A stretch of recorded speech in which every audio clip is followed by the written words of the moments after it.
Hi, Sarah. How are you? Good morning, Glenn. How are you? Very good. Are you in Alaska? I am. What is it, like 1 a.m. in Alaska? Is it still last night in Alaska? It feels like it. No, it's about 6 a.m., and just finished up a class with some of my girlfriends, and I told them I was on the air with you this morning, and these gals who were lifting weights and working hard, a couple of them said, "You've been sassy lately," and they love it, and keep it up. I've been sassy? That's what they say. That's what my daughter calls me. She calls me Sassy Pants. Don't be a Sassy Pants, Dad. Sarah, I want to thank you for volunteering to be a part of the 828 project, and I know that we've spent some time talking about it, but we're going to be doing some more planning here, and you're going to be part of the program that is really focused on the troops and how amazing they are. But I just wanted to thank you for being a part of that. Well, I thank you. I think it's going to be the most inspiring, and for me personally, the most humbling experience could be of my lifetime, and I hope we have 1 million people there to honor our troops. I'm just so absolutely thrilled that you invited me, and I wouldn't miss it for the world. Good. Sarah, I want to change the subject here a bit, because you wrote me a disturbing email a couple of nights ago, and it has been really bothering me. I read it to my wife. We were in bed, and I said, "Honey, my gosh, look at this. You had a guy move in next door, and I mean, I think I saw, I don't know if it was on the front page of the Drudge Report that I saw. Was that a picture of you or a picture of the deck that he has just rented from your perspective?" There's a picture of the deck about 15 feet away from my kitchen window with him standing, overlooking, yeah. Okay, so here's this guy, and he's not just some, hey, I want to go take a vacation in Alaska. This is a guy who has been hounding you and I mean, I think stalking you and writing a book about you. He's an odd character, yeah, if you look at his history and the things that he's written and the things he's been engaged in. But as they say, fences make for good neighbors, and Todd and his buddies started the fence yesterday, and it's looking good. It's about 14 feet high, and that's what we're going to have to do this summer, I guess. You can't even, you know what? You're lucky you live in Alaska. Zoning laws where I live, I can't even build a fence. You can't build a fence. Because I thought of that. What would I do if somebody did that? Did your neighbor know? How did your neighbor who's renting the house rent it to this guy? We don't know. Todd had been trying to get a hold of her all winter long because the house was vacant, and we were going to rent it or even ask if we could purchase it for fear of something like this happening, and couldn't get a hold of the neighbor. And next thing you know, yeah, there were new tenants in it, a new tenant. How long is he going to be there? He says until at least October. He says he needs that much time to write the book that he's writing about us. It's just, I mean, may I ask you? I mean, I don't know if you heard what I said yesterday on the air, but shame on Random House. And I know a lot of authors at Random House that write great books, and I'm not going to mention, I won't mention those books anymore, because it's wrong. It's just wrong what they're doing. Do you feel, as a woman, do you feel violated? I feel more protective than ever in terms of my kids. Any mom would, just wanting to bring your family even closer and wrap your arms around them and not let the infringement upon their rights and privacy be so overwhelming as to make us not enjoy our life up here. But people have said already, the guy, he has his freedoms too, and of course he can live wherever he lives. And well, of course he can, and he can do what he wants to do.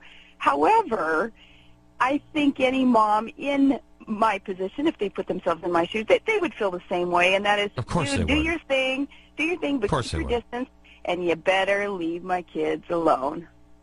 Unbelievable. But, Glenn, in the grand scheme of things, and as you are tackling things that are of utmost importance in this world, what Todd and I remind ourselves all the time when we get these little kind of political shots thrown our way, we have to remember that everybody has trials and tribulations. Everybody has a battle that they are fighting too, and we may want to tire, we may want to give up, we may want to retreat And instead, like my dad says, don't retreat, reload instead. But we have to keep focused on what it is that we are doing, believing that we are doing what is right and can contribute to good in this country and in this world. And the goal needs to be we will finish this race strong. However that may be, we have got to keep plodding ahead going forward. I have to tell you, though, Sarah, that, I mean, here's a guy doing a book on your family that is now able to look into Piper's bedroom. Mm-hmm. You know, he's the only reason, I mean, he's a voyeur. The only reason why he moved there is to be either a peeping Tom and watch your family over the fence, or B, watch the comings and goings of your family. I mean, I have to tell you, there is a difference between fighting a battle and saying, you know, look, I disagree with you, and we'll be on the battlefield of ideas. This is harassment. This is stalking and harassment. There's a difference. Leave my family, leave people's families alone. I don't think I don't think I've ever. I mean, I made this when it was Bill Clinton. You don't go after Chelsea Clinton.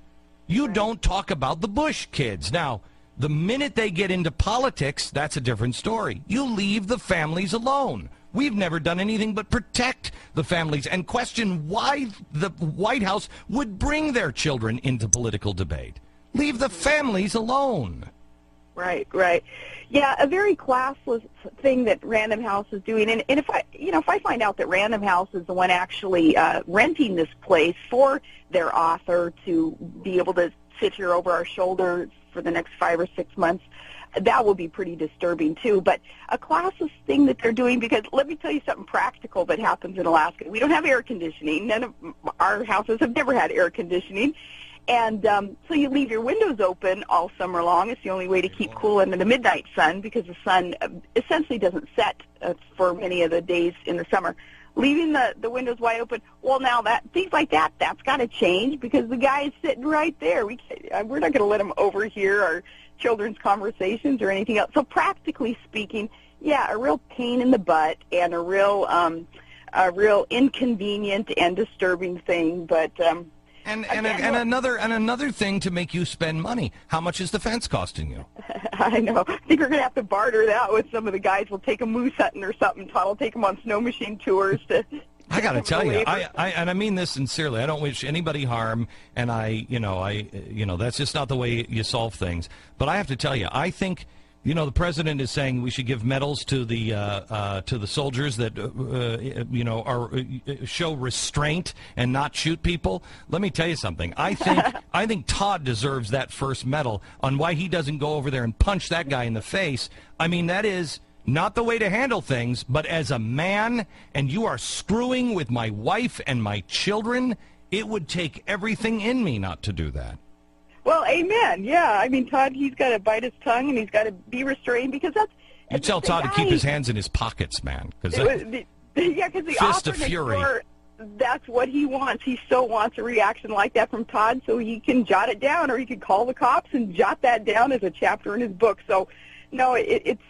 Todd does have the patience of Job through some of the crap that some folks want to put us through. And Todd, too, though, he knows, like you do, Glenn, at the end of the line, it's got to be worth it. We've got to stay committed and do what we have to do to help right some wrongs, and it's got to be worth it. They only weaken themselves every step of the way. It makes it harder, but they only weaken themselves.